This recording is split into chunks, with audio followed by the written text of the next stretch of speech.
Good morning, good afternoon, good evening, everyone. Welcome to today's webinar, TFO Canada's webinar of today.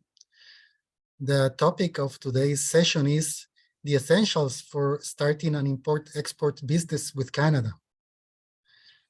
And before starting the presentation, we'll have some instructions to share you.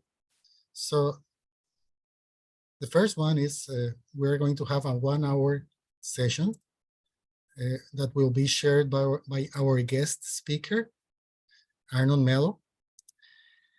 The presentation will take, around 35 minutes, and then it will be followed by a session of Q&A. Please keep your questions to the end of the presentation by the guest speaker. Also, the webinar will be translated into French. So if you would like to listen to the presentation in French, please click on the interpretation button at the bottom. Then you select French and you can listen to the translation in that language. Please keep your mics muted while the guest speaker is speaking, and this is key to avoid any problem in the audio. Also, if you have any technical issue, please chat me and we will respond to your issues. There will be a survey that will be shared to you just before the end of the presentation. It's going to be it will take just 1 minute. So if you can, we would kindly request you to respond to this survey just before the end of this presentation. With no more, we will start introducing our guest speaker. And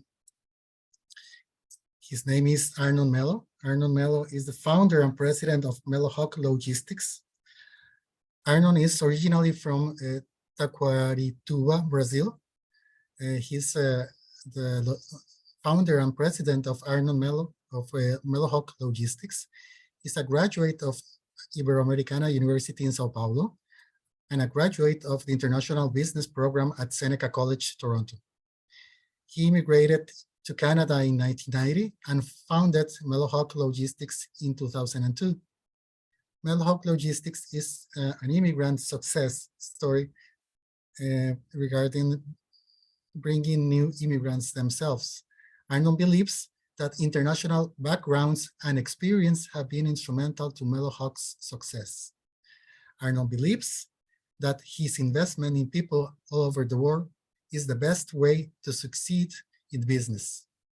Arnon is a 2-time elected president of the Brazilian Citizenship Council of Ontario, volunteer at the Professional Advisory Committee for Seneca College, and a member of the National Board of Directors of the Canadian International Freight Forwarders Association. Together with the council, Arnon helped the Brazilian Citizen Council of Ontario. Arnon helped repatriate more than 600 stranded families back to Brazil during the pandemic. For his contributions to the Brazilian community in Canada, he was awarded the Order of Rio Branco Medal of Honor at Brazil's capital in December 2021. My family always taught me to be kind, but Canada taught me to be actively kind. So now it's the turn of Arnon to start sharing your thoughts and your presentation. Arnon, the screen is yours.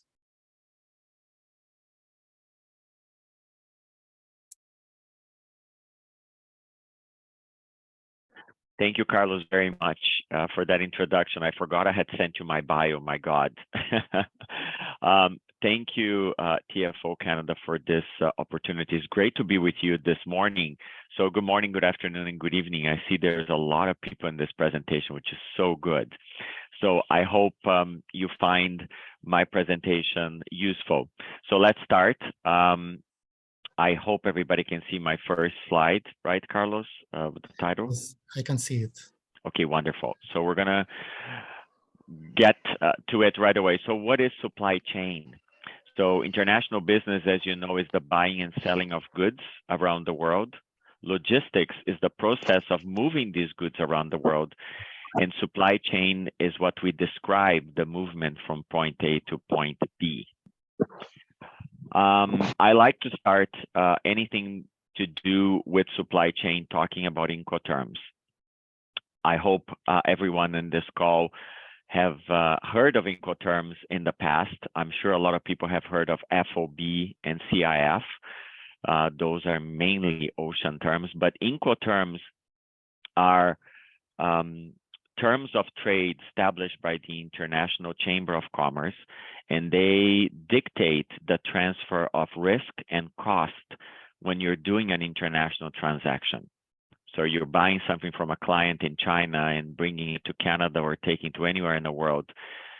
Incoterms should be the main focus of your first contract with that client or that purchase, because it will dictate who's going to pay for the freight, the insurance, and the recovery of the loss if there is a loss on that shipment.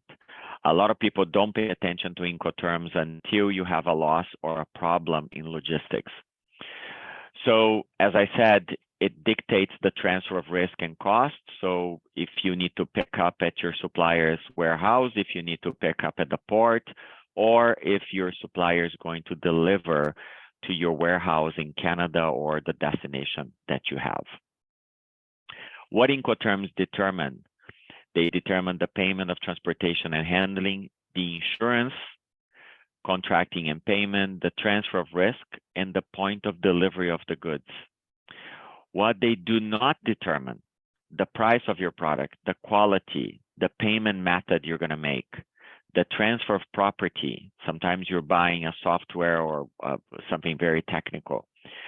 Consequences for non-compliance, applicable law and jurisdiction, and additional obligations. So they're very specific what they cover, and they have to be written in a specific way. Now we're working with Incoterms 2020, which means the year 2020, and they are revised every 10 years. So you can use Incoterms 2010 if you want, but when you put on your contract the type of Incoterms you're using, you must specify the year. So they are written in a specific way. So CIF Santos Port, Incoterms 2020. So depending on the Incoterms you're using, you will write the year that the new regulation applies. Importing into Canada, these are one of the most interesting slides that everybody asks me. I like to say that Canada is one of the easiest countries to do importing and exporting. We have a very simplified, I'm going to say simplified tariff system. We basically have two taxes when you import into Canada. Another important thing in Canada is that Canada importation system is on a federal level, not on a provincial level. In Canada, we are divided into provinces, which are like states. I'm from Brazil or the US. They say you have different states. In Canada, we call those regions provinces. So, les régions sont appelées des provinces. Cela veut dire qu'il y a un petit peu de confusion pour l'importation au Canada pour quelqu'un qui n'est pas familier. is on a provincial level, and it's not. It's on a federal level.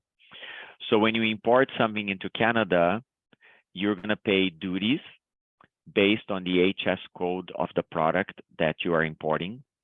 The HS code is the harmonized system code. Each product in the world has a harmonized number that consists of 10 digits.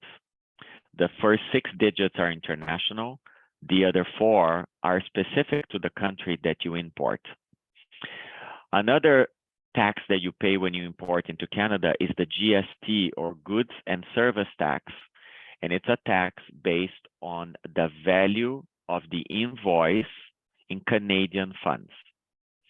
So it's 5% of the Canadian value in Canadian funds. So if you are selling a product to Canada and your invoice is in US dollars, the day of the clearance of that product into Canada, Canada Customs will convert the US dollars with their own exchange rate, the government exchange rate, convert it to Canadian dollars, and then all the taxes will be based on the Canadian value of that invoice.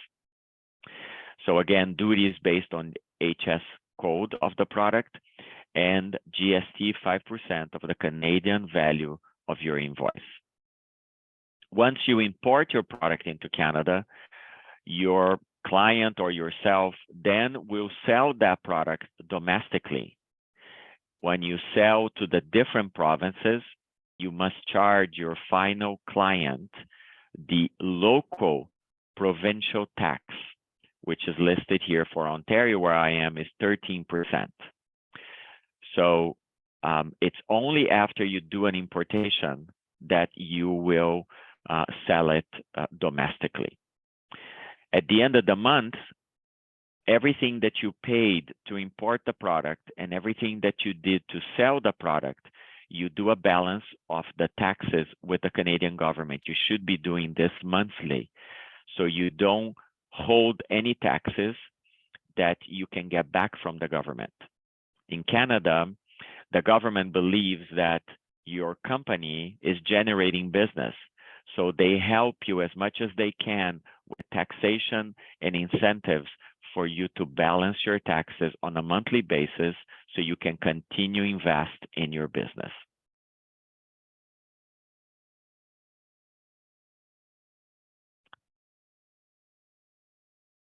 I see a mark.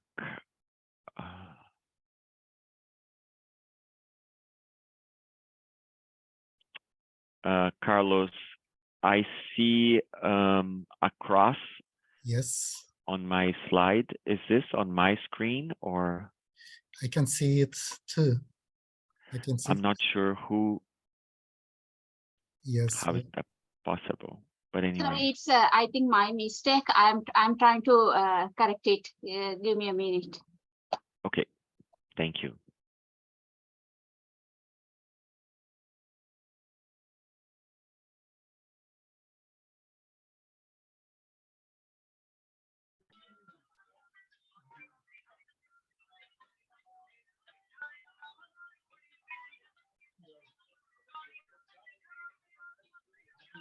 Thank you, it disappeared. Thank you very much. Okay, we'll continue with compliance for imports into Canada. About 5 years ago, the government of Canada started a pilot program called e-Manifest. What is e-Manifest? It is the pre-declaration for all the goods that are coming to Canada prior of these goods departing the origin country. So we, as a freight forwarder, and we are a logistics company, when we are bringing a product from, let's say, again, China into Canada, we must pre-declare every ocean and every air shipment prior to the departure from China into a flight or a vessel to Canada. Why is the government want us to do this? Because they want to make sure that that product will not jeopardize, first of all, our environment, that the parties involved in that transaction are well known to both countries. And eventually, once I declare the product prior to departure, that product will be customs cleared into Canada prior to the arrival of the ship or the plane in Canada, making it much faster for goods to be cleared through customs and delivered to the final client. The failure to do this will result in $5,000 fine to the logistics company involved in this shipment. So if you're dealing with a logistics company in Canada or abroad, make sure you understand that this company is aware of the procedures for e-Manifest, because eventually you, the importer in Canada, can be penalized as well by Canada Customs if we don't report the importation of a specific product into Canada. We're going to talk now specifically about the importation of food items into the Canadian market. In 2019, the Canadian Food Inspection Agency, which regulates and controls the importation of food into Canada, has put in place a new process. A company in Canada can only import food items or beverage. Beverage is a little bit different when it's not alcohol. In order to import food in Canada, they must be registered with the Canadian government. They must obtain a license with the Canadian government. And also they must have a plan to distribute or recall food from the shelves, from the supermarkets back to their stock if there is a problem. Once you obtain this license, the license is valid for 2 years, and you must, through the portal with CFIA, update every item you are importing into Canada and distributing across Canada, because the government not only wants to know how it arrives here, from where it's coming from, the content, but also how you are selling it across Canada or inter-province.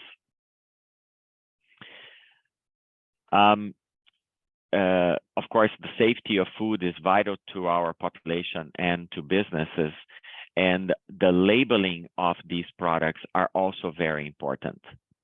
Long time ago, we used to see product from every part of the world in the shelves of Canadian market, and sometimes the labeling, we would look at the back and see a small translation, what it was, that product, or the content, the nutrition facts of that product. Today, with this new regulation, every package must be labeled with nutrition content in French and English, because you never know where you're going to sell your product in Canada. As you know, Canada is officially a bilingual country, so we speak English and French, and some provinces mainly speak French. So if you're sending a product only in English to a French province, you might have a problem with local distribution or clients accepting your product. So the labeling must be in both languages, and they must come in the package from the origin country. No longer we can bring a product that is not labeled correctly into Canada and then do further labeling after customs clearance. Customs will not allow us or a customs broker to clear a product that is not properly labeled as per the CFIA regulations and as per the license of a Canadian company obtained for that product. Also, like many countries, Canada has import restrictions when it comes to certain products. One of them is dairy products, of course, which Canada and many other countries are protecting their own market. So in Canada, to import dairy products, you must have a quota. What does a quota mean? It means that a company has promised or committed to import a certain amount of a specific product into Canada worth millions of dollars, let's say. So they applied long time ago for a quota, promising the Canadian market, the Canadian government, that they will bring, let's say, $5 million annually of a specific cheese into Canada. So they were granted a quota to bring that specific product into Canada and then sell it locally. The quota allows that product to enter the Canadian market at a lower duty rate because of the volume of that transaction annually. Nowadays, what we hear from our customs broker is that there are no more quotas available for new dairy products into Canada. So if someone is bringing a specific dairy product into Canada, the average duty on a dairy product without quota is about 256%. Of course, each product has a different classification, so I'm happy to help you determine if that product really will have 255% duty, or maybe 100% duty, or maybe 50% duty. But in general, dairy products that I have classified in the last 2 years came up with the average 255% duty if they didn't have a quota. Another product that is highly controlled in Canada is alcohol beverages. The importation of alcohol is controlled by province, not on a federal level. So each province in Canada will have a body that regulates and controls and distributes alcohol beverages. So in Ontario, it's the LCBO. In Quebec, it's called SAQ, S-A-Q. And in British Columbia, it's called the BC Liquor Distribution Branch. And so in order for someone to import alcohol beverages into Canada, they must communicate with the local body that controls the importation by province and obtain an authorization from this organization before you can bring any product into Canada. Another interesting thing is that the alcohol into Canada can only be cleared by one specific broker, customs broker, stipulated by each of the province's organization to clear that product. So it's very controlled, very detailed. We've done many importations of alcohol beverages into Quebec and Ontario, and I can tell you that is a very long and detailed process for you to obtain an authorization to bring alcohol into Canada. As it is, once you import the product, they have only to be sold on specific stores or by specific distributors. They cannot just be sold anywhere a client wishes. Also, I like to bring this slide here because in Canada, like in many other countries, we have a specific trade show for you to meet new products and new distributors of food and beverage. In Canada, we have the Ciao food show that happens in Toronto and in Montreal alternatively. So this coming year, the show will be in Toronto. Last year was in Montreal. And it's a great opportunity to bring your product into Canada, showcase it to the Canadian market. Also, you can see here in this picture, Brazil has a big pavilion of different companies that come from Brazil to showcase their products, but many other countries also have their food pavilions in the Ciao, supported by their local consulates. So it is an amazing opportunity to meet buyers in Canada and introduce new products to the Canadian market. So I highly recommend you find out more information through your local governments and consulates, and also the Canadian government, and the Ciao Food Show can give you information. I also like to bring this slide here to show you how big Canada is. Sometimes we forget what a great country we have, but also it's an extended territory. And because of that, geography dictates very much so, especially nowadays with COVID, how much is going to cost for your product to land in Canada and be distributed in Canada, not only on the importation side, but on the exportation side as well. And a lot of people ask me, Arno, give me a rate to import and distribute and deliver products in the province of Quebec. As you can see, Quebec is one of our largest provinces here. And in order for anybody to give you correct importation or distribution charges, you must give them a specific address and postal code so we can calculate the whole process for you. Of course, we cover the whole Canada, being based in Toronto with our warehouses in every major city. And I always recommend that if you're going to ship food or delicate control products into Canada, that you use the most direct routes possible, avoiding passing food items or beverages via the U.S. territory, because everything that touches U.S.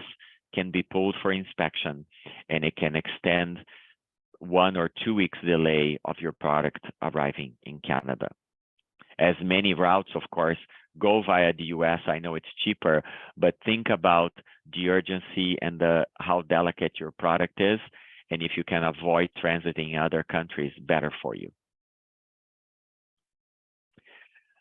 Canada is built also, and the reason we have Canada today is because we had for a very long time a very strong rail system. Canada, it is Canada from east to west because the Canadian Railway was built as explorers came to Canada and crossed this great country, establishing trading posts. So today, and for many, many years, the rail system is used to move containers and cargo across Canada and the US, connecting to their network. I know in many countries, they don't have a rail system as detailed as we have here in Canada, but it's crucial to our trade to use the rail system. When I bring a container from Europe or from Asia into Canada, into Vancouver or into Halifax, I build the rate of this container to cross the country or to be delivered into the rail system. So when it's off the ship, it's put on a rail cart and it goes across Canada to whatever destination it needs to go in a much faster way, in the most economical way. I know in many countries we use trucking to move containers, but in Canada, we only use trucking to move containers locally once they have arrived at the local port, and then I'm going to do a local delivery. We never use trucking to take a container, let's say from Vancouver across to Toronto. This will cost thousands of dollars in expense. Intermodalism. So again, a lot of people ask me, Arno, I want you to give me a price to ship something from China to Vancouver, and then from Vancouver to Toronto, and then deliver to my final client. When we do quoting and analysis of a particular product moving across borders, we provide a total quotation for that entire movement. Why? Because that makes it much easier and cheaper for you if I connect all the dots on a quotation and on a transaction instead of splitting the handling of that product. Also, what's important here is that the less anyone touches your product or the container or the skid, the less chance you have of damaging your goods.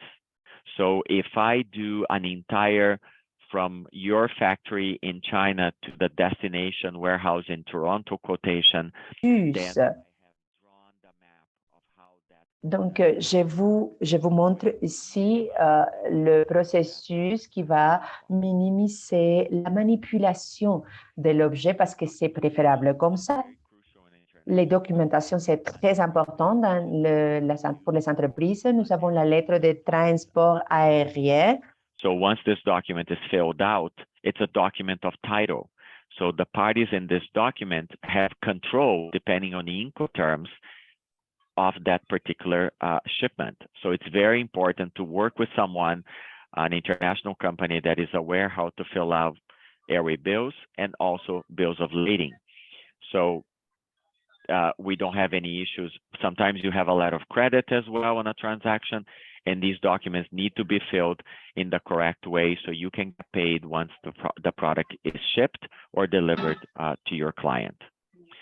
Sometimes people don't realize that these documents are documents of title, and if there is a dispute between a shipper and a buyer, this document holds control over your goods and whoever is handling the logistics of it.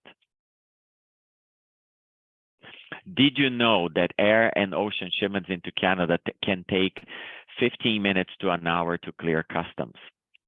Canada Customs in Canada is open 24 hours, 7 days a week. When cargo is inspected in Canada, it will take 24 hours to 72 hours for that inspection to take place, and then customs should release the cargo, of course, if there is nothing more serious with it. Another very interesting point with Canada, and that's why I say Canada is one of the easiest countries to do trade with, is that a foreign company can be registered in Canada as their own importer of record. So again, a foreign company can be registered with Canada Customs to be their own importer into Canada. So if a company is trying to sell a product in Canada but haven't found a buyer yet or a partner, but they need to show sample of that particular product or machine to a potential Canadian buyer, we can register your foreign company here. We ship the goods under your own name, clear customs, and then make a local delivery. Once you find the buyer, that buyer then will be the import of record on future transactions. But this is an easier way to showcase product in Canada in case you don't have a buyer right away. And again, as I said, better to ship food items directly to Canada, avoiding the US market if you can.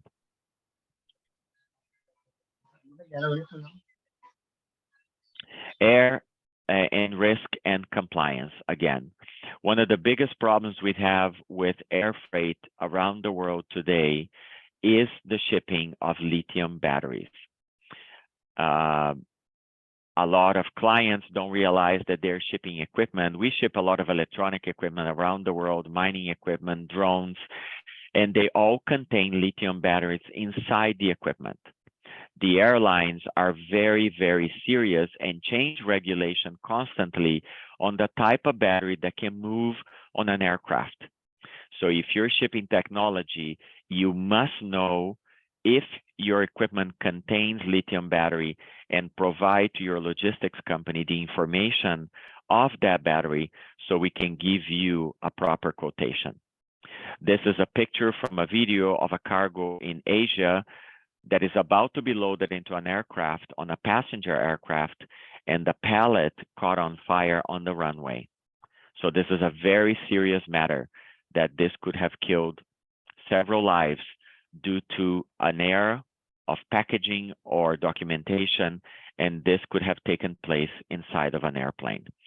So the shipping of electronic goods is very, very serious, and it must be understood by everyone in the supply chain.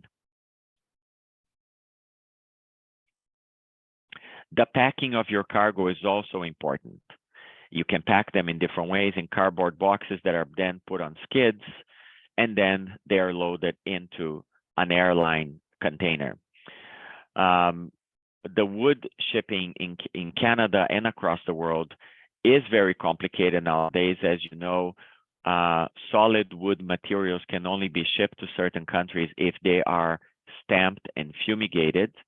And some markets also have a problem, even if the wood is stamped and I have a certificate confirming the fumigation. So be careful with some of the markets you're dealing with. Check with your logistics companies to see the latest information on wood packaging, because that could delay the importation of your product. Once goods are packed, then they also can be loaded on an aircraft pallet or on an ocean container. And of course, as you know, we have different sizes of containers, from dry containers to flat racks to open tops. And if it's project cargo, they are loaded directly into the hull of a ship without a container, depending on the size.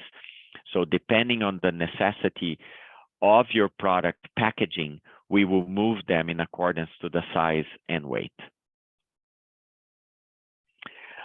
Carlos, we're coming to this slide now, so I'm going to let you take over. Thank you, Arnon, and thank you for this very insightful presentation. Thank you so much. Here, first, if you have any questions, please include them in the chat. So feel free to write your questions there. And also, this is just 1 minute survey. I will launch a poll at this moment, just with 3 questions, multiple selection questions, and this is for you to complete it. Just 1 second.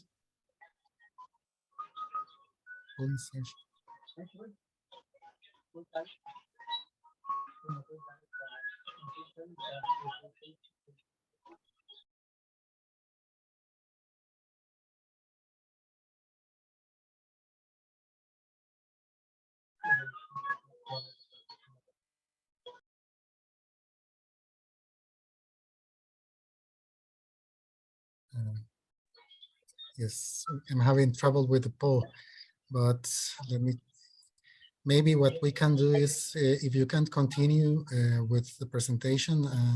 Oh, here we go. It's showing up now, Carlos. It's showing up. Okay, let me see. Can you let me know if the poll shows up?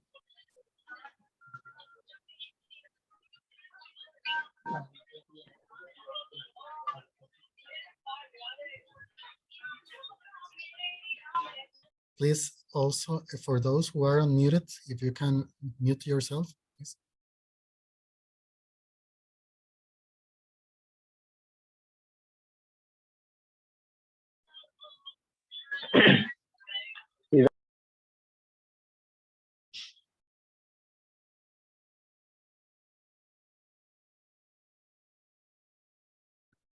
And thank you everyone for being here this morning. It's so great to see so many people around the world. It's an honor to be speaking to you today, so thank you. Yeah. Thank you so much. So at the end, you received the poll, right?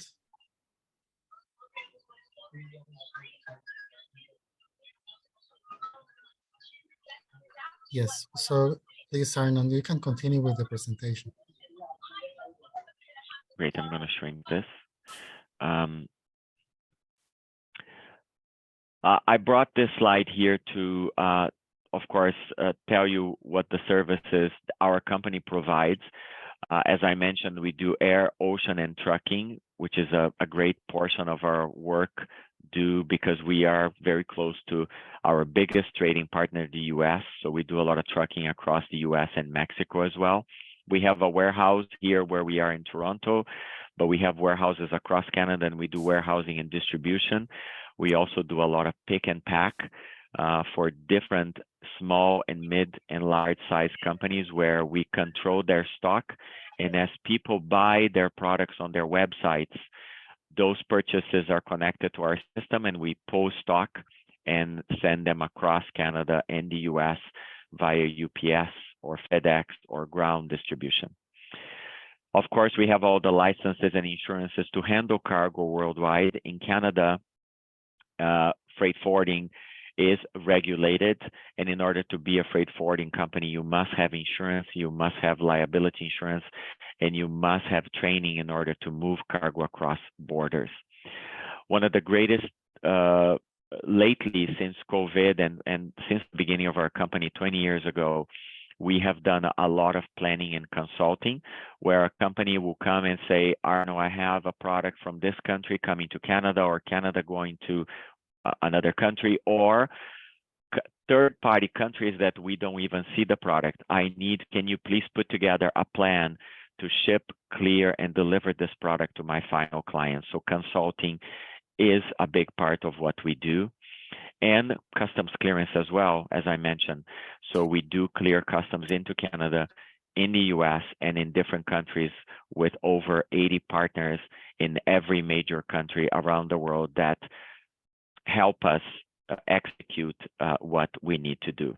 We also have an office in the US, in Miami, that controls all our shipments in the US. So US is really well covered by us. I like to show this slide up to talk about the Melohawk logistics community. And what is that? In Canada, like in many other countries, volunteering is a big part of what your network end up becoming.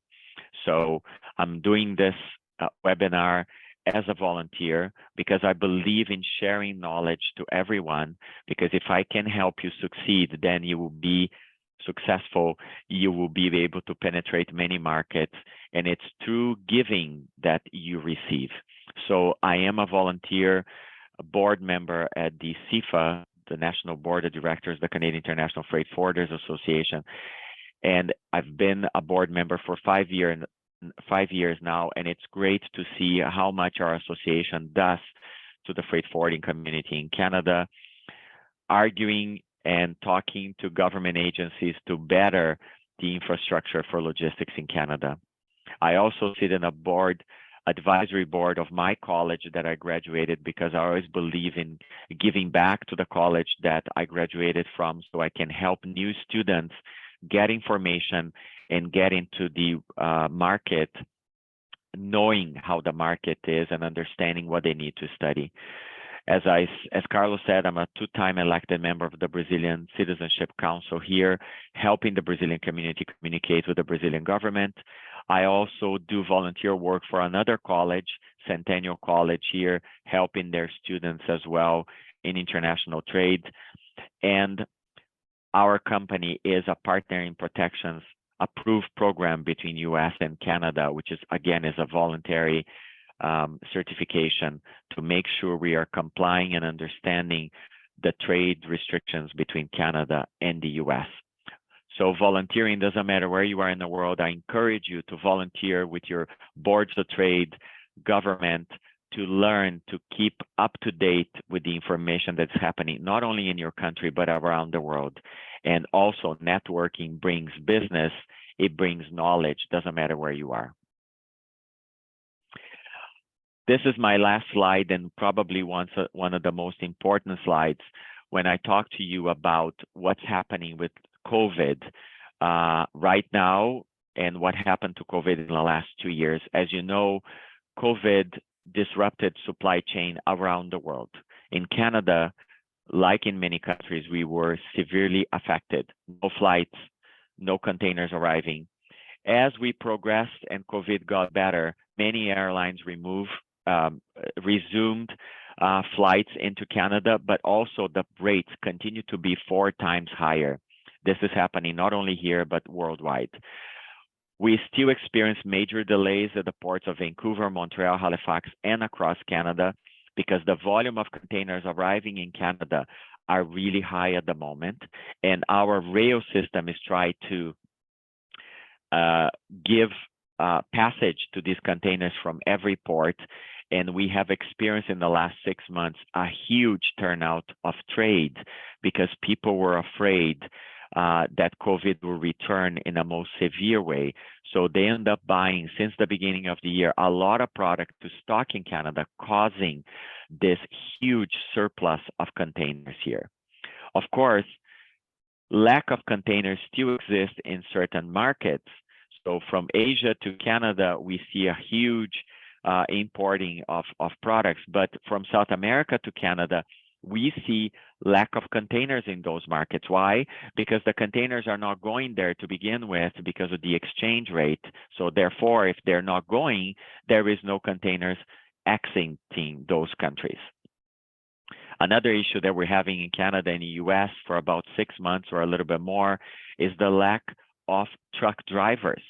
Due to new regulations and immigration as well in Canada, as we are an immigrant country, there has been a lack of drivers locally, causing delays in moving containers from local ports to the final clients. We are managing this, of course, because of our relationship for 20 years with faithful suppliers that we have dealt here in Canada and in every city. So relationship at this moment is very, very important. But some freight forwarding companies are having a hard time moving local containers due to the lack of drivers. Also, the price of ocean freight in the beginning of 2022 reached an all-time high of $27,000 for a freight container from China to Toronto. Now that price is dropping very rapidly in the last 2 months, and we are now at $6,000 for a freight charge from China to Toronto. Still very high. In 2019, the freight charge from China to Toronto was an average $2,500 and sometimes $1,000. So you can see how much COVID caused the raise of freight charges. The situation will remain well into 2023 because as prices diminish, not as fast as they went up, we need to adapt to these high prices of logistics. My advice to you is that planning ahead is more important than ever. Don't leave things for the last minute. And if you can shop or manufacture close to home, we see a trend with our clients right now instead of going to faraway markets looking for those products. This is the end of my presentation. So thank you so much for watching. And I'm open to questions now, Carlos. Thank you, Arnold. We have a good number of questions here in the chat. The first one is from Colombia. It's from Jennifer Patiño. The question is related to certificated natural products, for example, flour. If you have any information regarding this. Yes, I have some information about this. Of course, Colombia and Canada have a huge trade, as you know, especially in the flour business. And the companies in Colombia are the ones that need to provide the the agricultural certificate, whatever you call it, in order to export the flowers to Canada.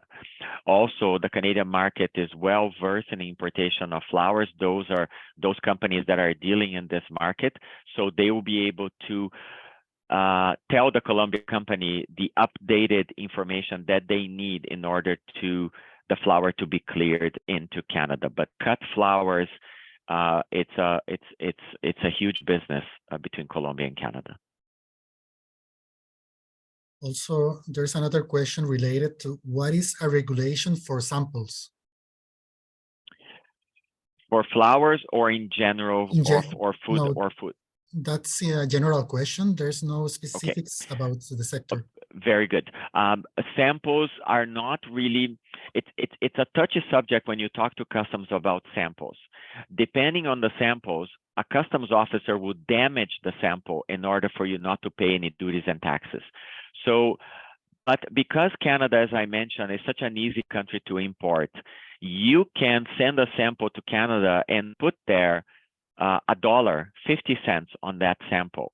You're going to pay a normal importation of that sample and pay very little on taxes in order to get the samples to the market, instead of damaging the sample that sometimes an officer would do.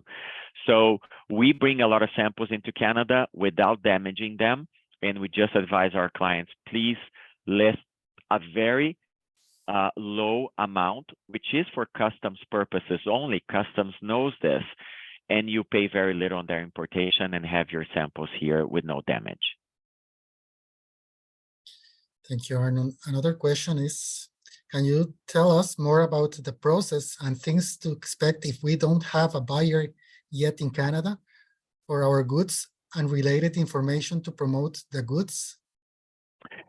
Yes. Okay. So the first advice that I give you is for you to contact your country's representative in Canada. So let's say you are from India and you want to bring your Indian product here.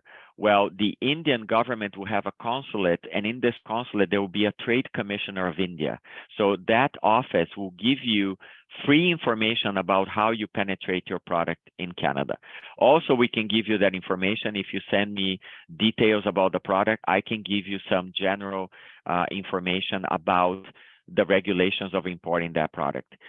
As you saw, a foreign company can be registered here to bring their samples, but you got to be careful with that, of the volume of samples that you're going to bring and the type of products you're going to bring as well. This regulation to register a foreign company into Canada does not apply if you're bringing a food item, okay?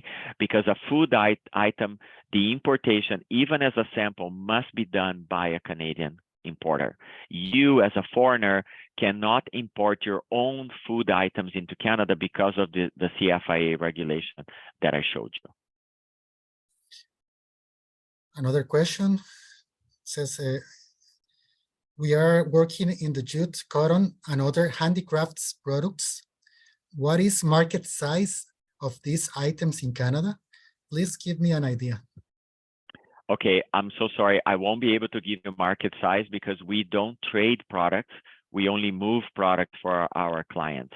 But I think it's garments, right, Carlos, that he's talking about? Yes, exactly. Yeah.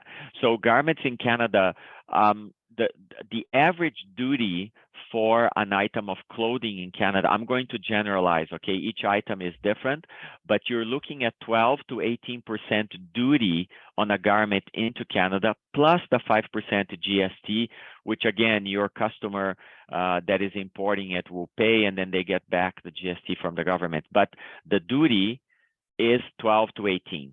So it's not, it's a high duty item, I believe, in comparison to a lot of items that we pay 3, 4, 5% duty on these items. And of course, food items, which I forgot to mention, a lot of the food that we import into Canada is duty free or GST free, because we depend on duty on fruits and vegetables every year because of our winter. So I'm going to generalize again, food items have a very low duty or taxes, or even none of it. Giovanni would like to know more about more information about the use of Incoterm DDP for exporters since of origin? Okay, very good question. DDP is an Incoterm that I don't recommend anybody using. Sometimes a client, a buyer, wants everything done. Hello? Excuse me, I think could you mute? can somebody mute? Can you, yes, yes. So DDP, I don't recommend anybody using DDP. Why? Because yes, you are making it is easy for your client to receive the product. You do all the shipping, you do the customs clearance, you pay the taxes, and you deliver the product.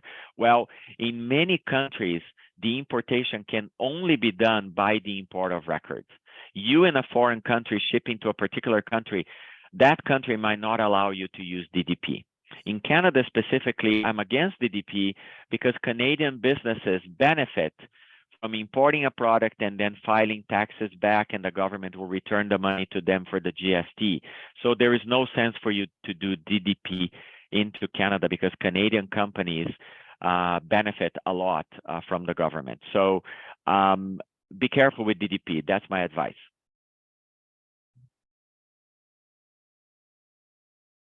Thank you. We're here reviewing other questions. Yeah, there are participants that belong to the handicraft, giftware, and home decor sector, for example. I have here souvenir items or yes. Right. So there is a market here for it, but you have to be careful. What is the material created to build these handicrafts, right? So there is a lot of regulation in Canada about wood items, if the wood was treated at origin or not. So depending on the handicraft, be careful. The content is any logistics company or any customs broker in Canada will ask for detailed content information to make sure that we're not going to have issues clearing customs into Canada because of the materials made to build the handicraft. Belen Maru asks, can you tell us more about the process and things to expect if we don't have a buyer? Oh, yes, this is, I think that's the same question that we had before. If we don't have a buyer in Canada for our goods. Yes, look to your country's trade commissioner services here. Boards of trade, they will be able to potentially give you a list of buyers in the field that you're trying to penetrate, and you contact those buyers. Or if your product is not food or alcohol or beverages, we can bring them registering your foreign company as your own importer here. But I need to see a case by case, and I'm happy to help. Another question from Brooke is asking, where can we get certification for organic meat to export from Ethiopia? Well, first of all, the certification for organic is done by your country. So you need to find the body who certifies organic food internationally, because only a body that certified foods internationally and it's recognized by the Canadian government, then that product in the Canadian market will be viewed and understood as true organic. So as far as I know, that certification is internationally and it must be recognized by both countries. Another question from Derek. He says, does Canada allow the import of PET packaging for food use? PET? Package for PET use? Yes. PET, yes. Yeah, it's the type of packaging, right? That's to protect liquids or product. Correct. Yeah, if they allow the importation of that packaging, yes, they do. Well, I believe that will be part of the product itself, or unless he's trying to sell only the packaging to Canada. But yeah, I don't see any problems with that type of packaging here. Okay. I'm trying to see the questions as well, yes. Carlos, and help you follow it. Yes, there's another. Yeah, let me check here. Can Canada import fish? Yes. Well, there's another. Importation of fish, right? So that's what the question is? Yes. Okay, highly regulated, not only the CFIA license that I talked about, fish is included in it, but when you import fish, when the importer goes into the section of CFIA and says fish, it opens different windows and asks for the type of fish, how they are packaged. So it extends the regulation on, of course, chicken, beef, and fish items. But again, your importer in Canada needs to research that. Yeah. Another question from Lucia. How can I get information about textile exhibition which take place in Canada? I would Google it. There is many one-of-a-kind shows in Canada, many trade shows specifically about different items. So I would Google it. I would visit maybe the City of Toronto Business Division website. They will list all the trade events that are there.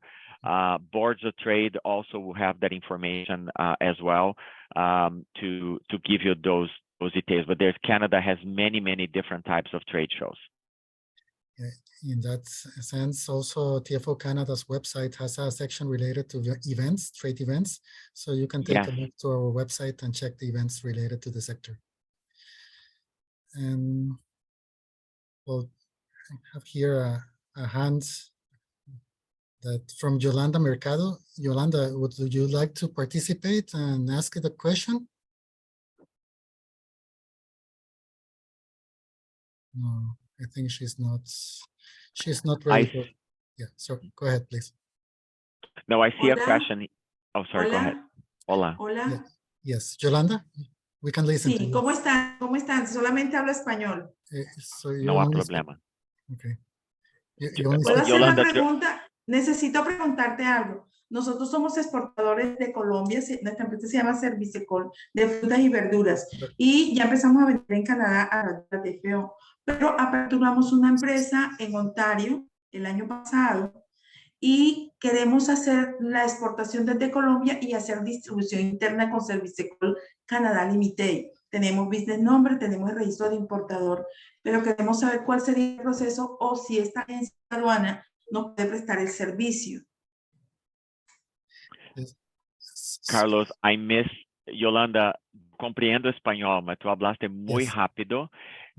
Yo perdí lo final. You want to know what the customs? Okay. Sorry. Carlos. Excuse me.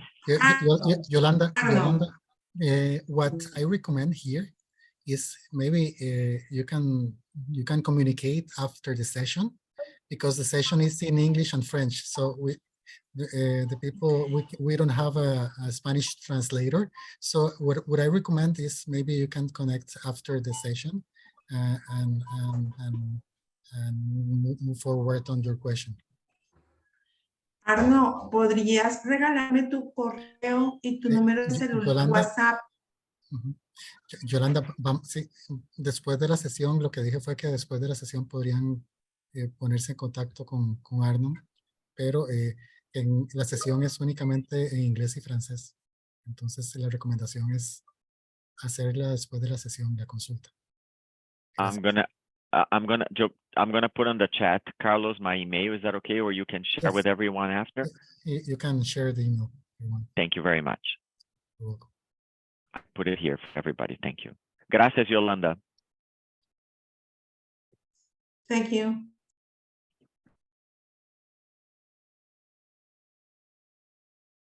There's another question that says, I exported red pepper powder once to North York, 50K in 2016 by air, but now I wanted to send again this year. Will it be possible now? Okay, that's a very good question, and you got to be careful. The regulations at the beginning of this year for importation of pepper from many countries into Canada changed. So it is important that you check with the customs broker or the customer to make sure that type of pepper from a specific country is allowed into Canada. I had some trouble with some of my clients from Brazil bringing pepper from Brazil. We always brought it, and then all of a sudden Canada Customs changed the regulation on a specific pepper, and we were no longer able to bring that type of pepper into Canada up to this moment. Maybe next year will change again. So check with your importer on that.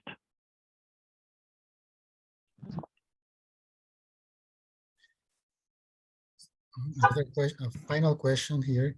If we need more info about list of buyers to import leathers goods, is it possible to to contact you directly and get your contacts? Well, you already share your email address.